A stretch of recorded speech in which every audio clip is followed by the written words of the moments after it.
setelah Arjuna memilih Krishna sebagai pendampingnya. Dan Duryodhana justru mendapatkan pilihan pasukan Narayani dari Dwarka yang dikenal sebagai salah satu kekuatan paling besar di dunia. Krishna dan Balarama akhirnya menyerahkan seluruh pasukan Dwarka kepada kubu Duryodhana dan Raja Gandhara. Duryodhana menyambutnya dengan rasa puas yang tak dapat disembunyikannya. Ia merasa telah memperoleh kekuatan besar yang akan menguntungkan pihak Kurawa dalam perang yang akan datang. Namun Balarama memberikan pandangan yang lebih dalam. Ia mengingatkan bahwa kekuatan sejati sebuah busur tidak terletak pada busurnya, melainkan pada pemanahnya. Demikian pula dengan pasukan besar. Tanpa pemimpin yang tepat, kekuatan itu bisa kehilangan arah dan bahkan kalah dalam pertempuran. Balarama berkata, "Raja Gandhara, kekuatan sebenarnya sebuah busur ada pada pemenangnya. Kekuatan dari sebuah pasukan ada pada panglimanya. Pasukan Narayani adalah pasukan terbaik di dunia. Tapi dengan tidak adanya panglima mereka, bahkan pasukan Narayani pun bisa kalah." Syakuni menanggapi dengan tenang.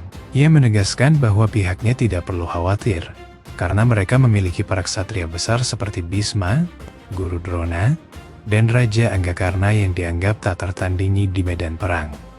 Kresna berkata, "Kalau kau sudah memiliki Bhisma di pihakmu, sebenarnya kau tidak butuh pasukan Narayani. Tapi setelah Bhisma yang agung terbunuh, siapakah yang akan memimpin pasukan Narayani nanti sebagai panglimanya?" Di sisi lain, Basudewa Krishna menyampaikan sikap yang tegas. Ia tidak mengharapkan kemenangan bagi Duryodhana, karena sejak saat ini mereka berada di pihak yang berseberangan. Ia juga berpesan kepada Syakuni bahwa jika ada cara untuk mengamankan atau menggagalkan 3 ksatria utama itu, maka itu sepenuhnya menjadi urusan mereka untuk mencari jalan sendiri. Jika ada cara untuk bisa mengamankan mereka bertiga, silakan kau cari. Sementara itu di kerajaan Wirata, Ratu Drupadi tengah menuliskan sebuah surat tantangan perang lengkap dengan penetapan tanggal pertempuran yang ditujukan kepada Hastinapura dan seluruh sekutunya. Setelah selesai, surat itu diikat pada sebuah tombak, lalu dilemparkan oleh Raja Yudhistira hingga melesat menuju Hastinapura. Di Hastinapura, surat tersebut akhirnya diterima oleh Raja Anggakarna di tengah sidang istana.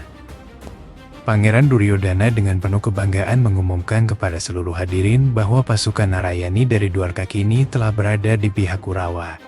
Duryodhana berkata, "Pasukan Narayani Akshauhini akan berperang bersama kita. Kita sekarang punya 10 pasukan Akshauhini, sementara para Pandawa paling banyak hanya punya 7 pasukan Akshauhini." Namun Raja Dhritarashtra masih diliputi kecemasan. Ia meminta Duryodhana untuk mempertimbangkan kembali keputusan perang tersebut, mengingat keberadaan Basudewa Krishna di pihak Pandawa yang dianggap sangat berbahaya. Perdana Menteri Widura turut menguatkan kekhawatiran itu. Ia mengingatkan kembali tentang keajaiban dan kesaktian Krishna yang selama ini telah dikenal luas, seolah memberi isyarat bahwa perang ini tidak akan berjalan mudah. Widura berkata, "Kau jangan lupa di Duryodhana, bahwa di istana inilah Krishna melindungi kehormatan Putri Drupada." Di tengah perdebatan itu, Raja Anggakarna memasuki ruang sidang dan menegaskan bahwa ini bukan lagi waktu untuk meragukan kekuatan lawan. Karna berkata, "Sekarang bukan waktunya untuk merasa takut dengan memikirkan kemampuan musuh. Justru sekarang saatnya mengetahui kemampuan kita dan menggunakan kepercayaan diri." Tantangan perang telah dikirim, lengkap dengan tanggal yang telah ditetapkan, dan tidak ada lagi ruang untuk mundur. Namun Raja Dhritarashtra yang masih diliputi keraguan kemudian memerintahkan Widura untuk mengundang Maharsi Jaimini, seorang ahli perbintangan, guna meramalkan hasil dari peperangan besar yang akan segera terjadi. Setelah menyerahkan pasukan Dwarka kepada pihak Duryodhana, Basudewa Krishna bersama Arjuna, Abhimanyu, dan Subhadra kemudian berangkat menuju kerajaan Wirata. Tempat itu dijadikan titik pertemuan sekaligus pusat pengumpulan kekuatan Pandawa. Dalam perjalanan itu, Krishna menatap Abhimanyu dengan penuh makna.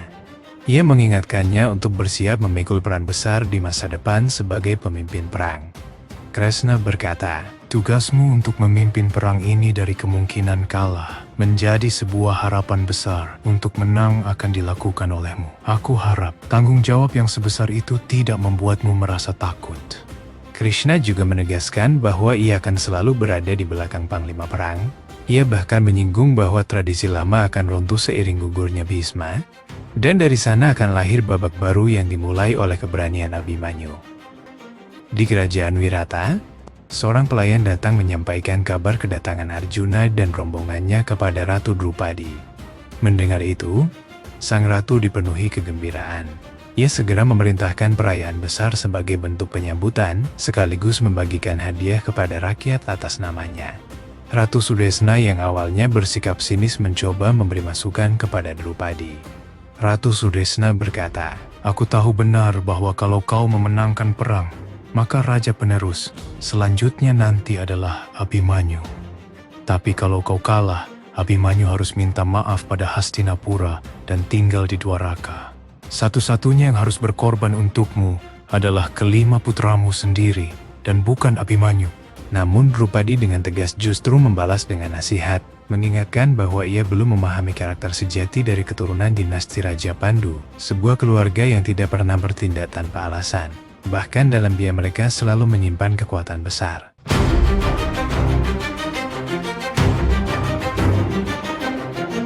Cerita ini menggambarkan bahwa kekuatan terbesar dalam hidup tidak selalu ditentukan oleh jumlah atau besarnya pasukan, melainkan oleh kebijaksanaan dalam strategi dan ketepatan keputusan. Meskipun Duryodhana berhasil mendapatkan pasukan terkuat dari Dwarka, hal itu tidak menjamin kemenangan, karena Krishna sudah memahami arah takdir yang sedang berjalan.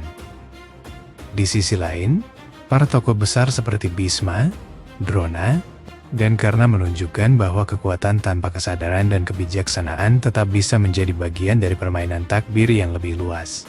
Makna terdalamnya adalah bahwa dalam setiap konflik, kemenangan bukan hanya soal kekuatan fisik, tetapi juga tentang visi, moral, dan bagaimana seseorang memahami peran dirinya dalam alur kehidupan yang lebih besar.